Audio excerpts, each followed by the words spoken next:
supporting them. Schools are super important, and I know that a lot of proprietors talk about how difficult it is to get into schools because we're Yeah. a commercial venture. I've never ever found that to be insurmountable in any market. Was John Summer again, his 5 centers said they could not get into the schools with the we developed the Say No to Drugs, Say Yes to Bowling program. This was Mm. before the Kids Bowl Free program, Yeah.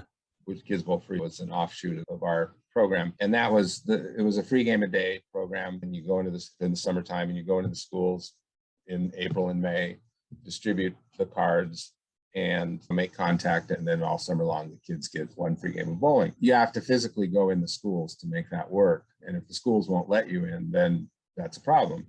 But there's always a way. So in our case, one of the reasons I called it Say No to Drugs, Say Yes to Bowling, and we tied in with the DARE program, and was because then we could go to the DARE officers in town and say, hey, we've got this program and it's a great program to keep kids busy in the summertime. Can you help us get into schools?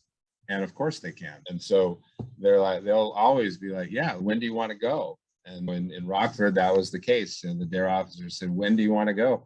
Yeah. And I said, Very anytime smart. we go. And he literally would take me into the school, introduce me to the principal and say, Paul's got a program for the summer. How many cards do you need? And then that would be that. And Yeah. I like it. It's genius.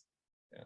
So other times you just have to be bold. There were some times when maybe there's not a DARE program in the area, and we would just go into the schools and you'd get this receptionist sometimes that would say, did you get permission from the superintendent? And I'd be like, oh, we do this. Yeah, we do this every year. And okay. And then we'd leave and then you mentioned free bowling right away because you start to Yeah. get the resistance. And it's free bowling all summer long. And we have cards for the staff. And the second you say you have cards for the staff, and oh, All of okay. a sudden, exactly. Yeah, I like that. That's a great idea because yeah, it can be sometimes difficult to get in the schools, but once you're in, it's a great spot because you get the birthday parties, the kids in the summer. It brings a lot with it. It's huge. Yeah, we've since COVID now it's a little bit slower. We're probably averaging about 250 kids a day Hmm. come in, but we've had centers. We had a center in Port Arthur, Texas, where there was like nothing to do there in that town. So this program was huge because it gave kids something to do, and we were averaging 500 to 600 kids a day in Oh, the wow. summertime, every Wow. day of the week. Yeah, it's It massive. was insane. I mean, they would be Yeah. lined up. This is a 40-lane center, and they would be lined up around the building waiting to get in. Wow. Yeah. And that's all the free bowling program then? Yeah, Hmm. there's one free game a day, it includes shoes. And I remember the first time we did it here at Victory Lanes, George Pappas is very cheap. And there's no other way to put that. And he wouldn't even be offended if I said that Hmm. because he is. He's very frugal and he doesn't like giving anything away. So Hmm. the first time we did the Say No program was in 2013. And I got the cards out, distributed about 50, 60,000 cards in the community. And it was a Friday in May.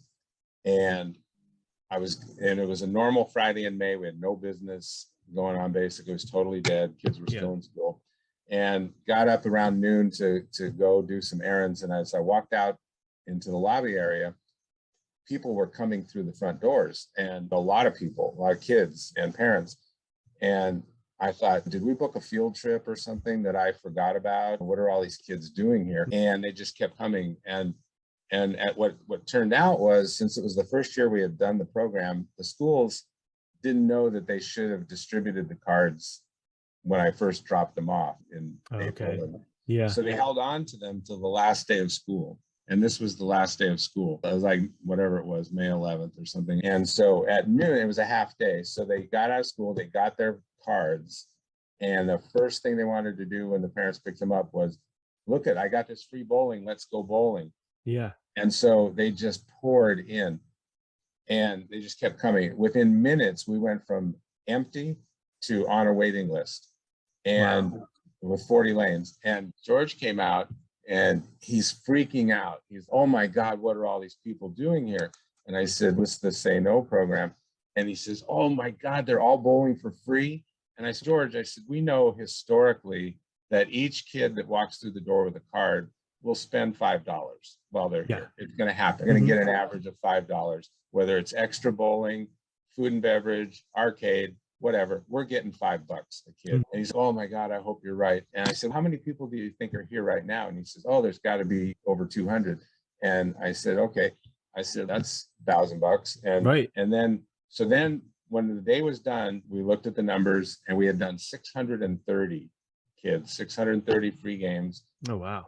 630 kids. And then we looked at the revenue for that day compared to the revenue the same day, the same Friday, the prior year. Prior year, the total revenue for the whole day and night was about $3,000.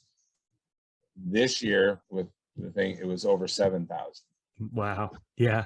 And it was all because we had 630 kids walk through the door and spend $5. Yeah, so it's just amazing. And then, yeah. Hey, did you like this video? Great. We make 5 of them a week.